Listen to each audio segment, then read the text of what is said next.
this tells us a story. So, you know, I always talk about how like your contracts tell a story. Your CMAs also tell a story. This is an interesting story that we're seeing. Welcome back to Build Your Business with Brittany, the real estate agent training series where we turn hustle into closings and knowledge into confidence. I'm Brittany Handura, real estate agent, coach, and investor, and I'm here to make real estate easy for you. I want to help you build a business you love and a life you're proud of. Let's dive in and level up your real estate game starting now. Here's the hack, using Cloud CMA. So I don't know if a lot of people use this. I know I've talked to some veteran agents in my office and they have asked me, what do you use for your CMAs? And I tell them Cloud CMA and they're like, oh, I've tried that, it's too difficult. And I say, once you get it, it's very easy, actually. I think it might be a little bit of a challenge to set up on the front end, but it's just like so many things. It's just like creating your buyer seller consultation. It's work on the front end, but once you do it, it's so easy. So the way that I would find it is you can go in here if you have Flex MLS like I do, and if you just click on CMA, you can go to Cloud CMA. Ours is covered by our association. I don't know if everybody's is. If it's not, you can pay for it out of pocket, but I think a lot of people have it covered by their association, so I would check on that. So I already have this pulled up. You can do all kinds of things. CMA property tour, there's home beat on here, so you can do like those, you can do the automated price checks. So a lot of times when I send out postcards, I'll put a QR code that links here, and I'll say, and it has it here, it's under this lead generation, and it'll say, what's my home worth? And you can go in and like put in the address, and then all of that information comes to me. So I'm saying, oh, Cindy's looking for what her home is worth. Let me contact Cindy and reach out and see what she's looking at. I also, this is totally an aside, but once somebody puts their information in here, it goes into my command, and then I think actually I have to create a smart plan, or I have a smart plan created for it. So I have to put it into command. A lot of things automatically go into command, but I don't think this one does. But anyway, it's connected to a smart plan. So I've created a smart plan where I can say, basically what I'm saying is, hey, that's just basically what the algorithms say. I want to come in and tell you exactly what your home is worth. So let me know when you're ready to do that. I can link it to my Calendly for them to set up a listing consultation, something like that. So this is totally free, or it's included in your subscription to Cloud CMA. So let's go back. Okay, I digress. So when we're doing a CMA, I'm gonna click on create a CMA. Question, yes, Cindy. Okay, going back to the cards, the postcards. The postcards, yeah. Those are not free, right? You pay when you check out. The postcards? Right. Yeah, so like if you're gonna print them, that's what you would do. But another thing that I do is I'll put it on my social media and I'll say, bless you. I'll say, you wanna know, okay, you wanna know the value of your home, click here and it links to that. Okay. I've actually had pretty good luck with that one too. Okay. People will click on there and it's people that I'm like, oh, I didn't have any idea they were looking, and they tell me, oh, it's always just good to see. And then I say, okay, great, put them on a neighborhood nurture. Now they're getting my emails and I'm popping up in their email. So it's definitely a good free tool. But yes, if you put it on a postcard, you have to pay for the postcard. All right, so we're gonna jump into a CMA. Give me an address for a subject property. So it automatically will put in 32, and it pulls from the tax data. So if you have the information, you can put it in yourself very easily. This is the only information that it pulls from the tax data. So let me go ahead and use this one just because it was able to pull it up pretty easily. So when you click on it from the MLS, like if you're looking for maybe your buyers to say like, I don't know, in general, what if house is closed at, you can use this too. And you can say, here's the exact MLS number. So you can say, I want to look at this exact house and pull comps from that. And you can click on it through the MLS and it'll do this all for you. Or you can put this in. I'm gonna say quick and dirty. It's saying automatically find listings near the subject property. We're getting at least 10, and then I'm saying only go back 6 months. Now we can change that if we say, no, I want it to be 3 months or 1 month or a year, depending on what you're wanting to do. But otherwise, I just pretty much leave it at this quick and dirty, and then I say fetch listings. Okay, so first off, it's gonna pull up a map for you, and this is definitely gonna be in your smaller area.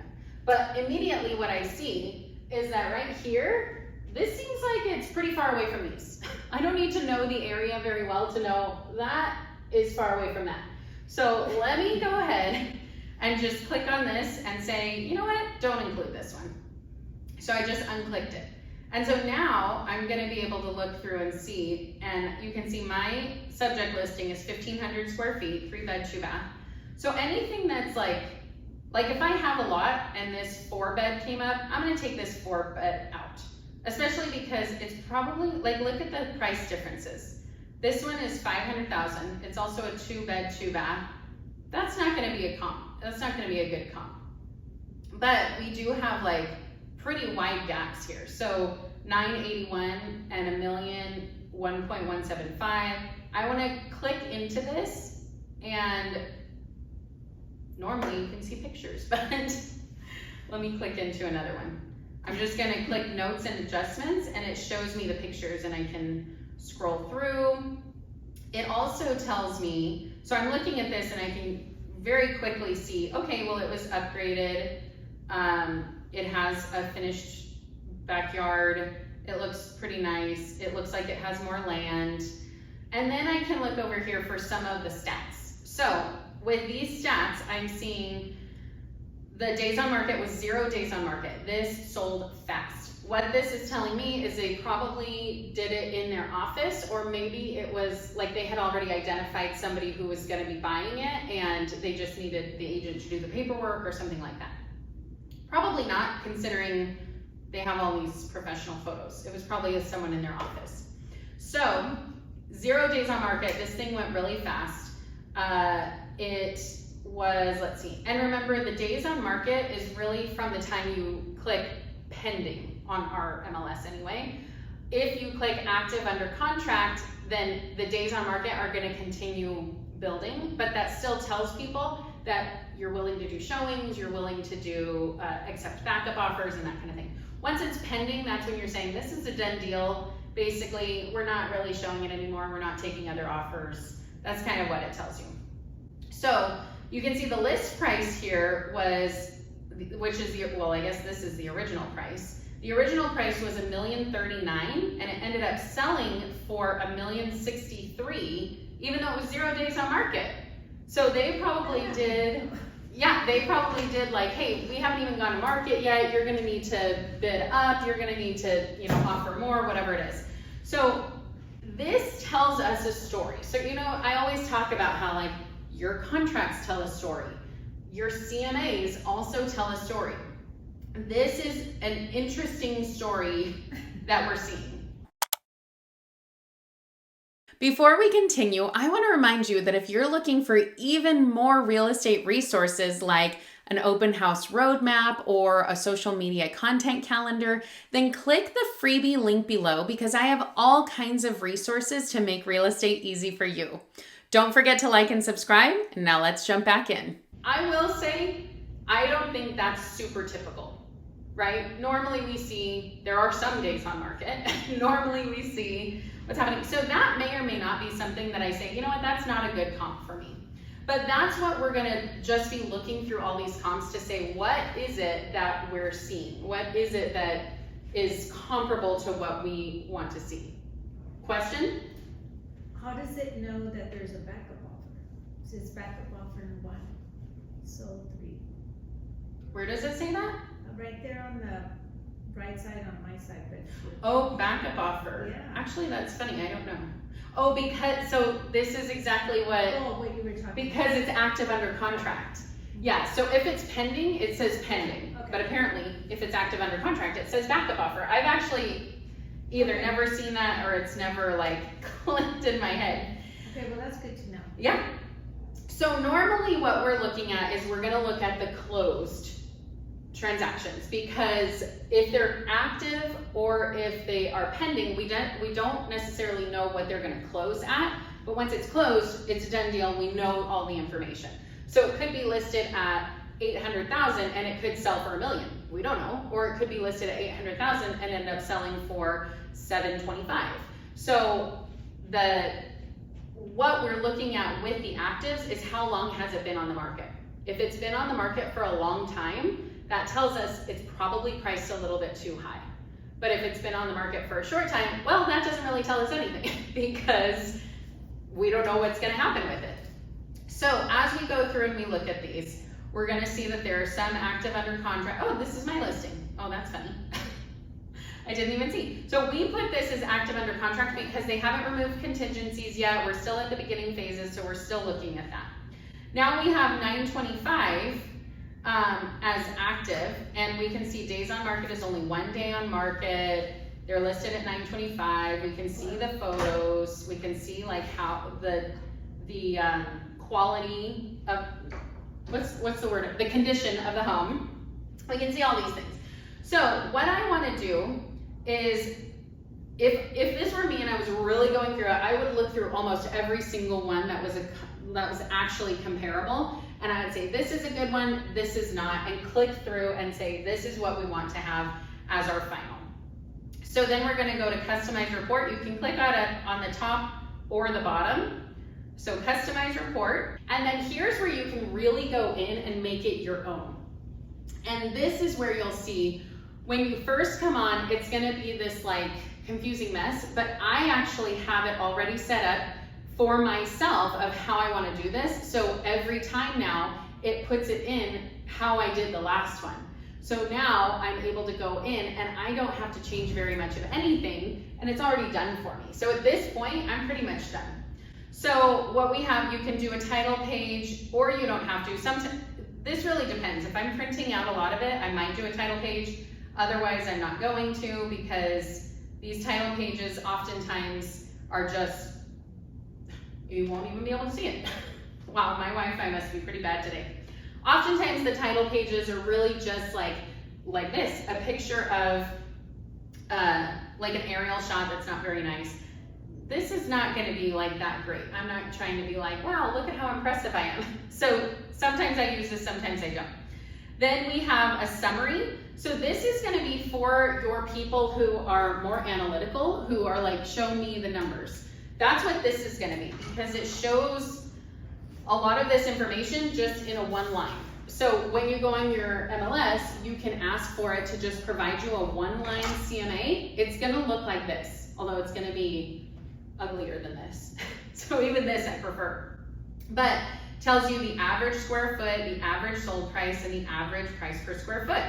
And then we have the backup offers and the actives, which, remember, a lot of times I probably take these things off, but we want to leave some of the actives on here. Okay, so that's just a one-pager. The other thing you can do is you can totally customize it. You can do your themes and all that kind of stuff. What I would say is that there are premium features that you can add on for. I don't think that's necessary, so I don't want to pay any more for that if I don't care for it. But you can do that when you're looking here. Then we have a map, which is basically just that map that we had already seen, and it shows you the map, and then it tells you all of the legend down here. Then we have the details. So this is going to be the detail of the listing with 1 or 2 pictures. I think maybe they don't have pictures for that one, because that's the one that popped up. But it's the first 2 pictures, and then it tells you up here the closed amount. It tells you the date that it was closed. It tells you bedroom, bathroom, year built, price per square foot, or what the square footage was, and the price per square foot, and how many days on the market. The how many days on the market is really the most important to me. That's what I really want to see, because that tells you that 21 days on the market is pretty low, so it sold pretty fast. But anything over 60 days, 100 days, that's a long time on the market. That's telling you that that price was not what they wanted to pay. You can also go down here to the original list price and see if the original list price is different from the closed price. So again, you can see, was the original list price lower and then they sold really quickly and then the closed price was higher, that tells the story. It tells the story of where you should be. So there are a couple other things. You can also get photos. It's 1 page of photos. This is really good. This is a bad example, but I'll download it and you can, I'll show you the rest. But this is really nice because you can show the condition of the property at a quick glance. You don't have to do a deep dive to say they haven't updated the kitchen or it's really outdated or it's a fixer. You're really just looking to see like, hey, how is this updated or is it not? So this first dozen on a page, that's totally fine. Then we have a property analysis, and it's saying that this is based on the sold properties. So if you don't have enough closed sold properties, this is not going to help you. This is only 3 properties. That's not that many, but it still gives us they sold for an average of 98% of their list price, meaning they sold just under what they listed at. So a lot of times, like a year ago, 2 years ago, we were seeing 102% of their list price because everything was selling higher than the list price. And then an average of 48 days on the market. So this is a good thing to show your sellers because you can say, hey, here's what we're really looking at. This is what we can kind of determine based on the trends that we're seeing in this neighborhood. Then we have a suggested list price, and you can edit this. All of these things, by the way, you can change up over here. So if you said, I want to add an agent resume, you can add that here and you can move it up. You can do whatever you want with it. And then you can add anything about your listings, an analysis, closing, guidance. You could use this as your listing presentation. I don't, but you could. So then in your suggested list price, you can edit it and say, hey, I want to use a price range because like I said, a lot of times I've never been there. So I'm going to say our suggested price range is anywhere between $875 and $950. And then when we go there, we can say, okay, well, based on this, based on that, we think that your price point is going to be X. And remember, we can advise them on that. They can say, absolutely not, I want $1 million for this house. And you can say, it's not going to sell for that. And you can say, but I will take the listing at $1 million, or I'm not going to take that listing. You can continue to negotiate or you can walk away. So you don't have to do what they're saying, but once you come to an agreement, you have to do that. And then a contact me page. Every single page is branded to you. So all of this is just super easy in my opinion. And then we're going to say publish report. So you can customize it how you want to, and then you're going to have a finished product. And this is something, I take parts of this to my listing presentation printed out. I also show them on my computer some of this, and then I send this to them in an email after we're done. So now we can view the PDF, and you can see, here's the summary of comparable properties, the map, and then here, let's scroll past this one. If I were really doing this, I would take that one off because it's not helpful. But then here you can see the photos, you can see the days on market, remember the close date, the list price, the original list price, all of that. And then here are the photos. And then here's the next one, and then the photos. Now, like I said, it depends on what you want to print out because you'll see this is 26 pages. That's a lot. That's a lot for you to print out for them. You can also like delete this one. You don't have to have it in there. So it just depends on what you want. You can remove some of the pages if you're like, 2 listing photos is fine, we don't need any more, then you could just have this one page and not have all of these pages. So this is super critical to establishing your CMA because this gives you a really good picture of what it is without you having to do tons of work. And then it also allows for you to be the human eye in that. So it's better than a Zestimate because essentially this could pull you like a Zestimate. It could pull you, hey, based on the algorithms, this is what we think your house will sell for. But it has the human element there for you to say like, hey, this one was 0 days on the market and sold for way higher, this is probably not a very good comp for us because that's probably not what this house will do. So it allows you to put that human element in there. So it's really quick, really easy. I hope that helped. And don't forget, we're here live every Tuesday at 9:30 a.m. Pacific Standard Time. Join me live to get your questions answered in real time by registering at the link in the description below. Let's keep building, growing, and closing those deals. And don't forget to like and subscribe and share this with another agent who needs this. You've got this and I've got you. And I'll see you in the next video.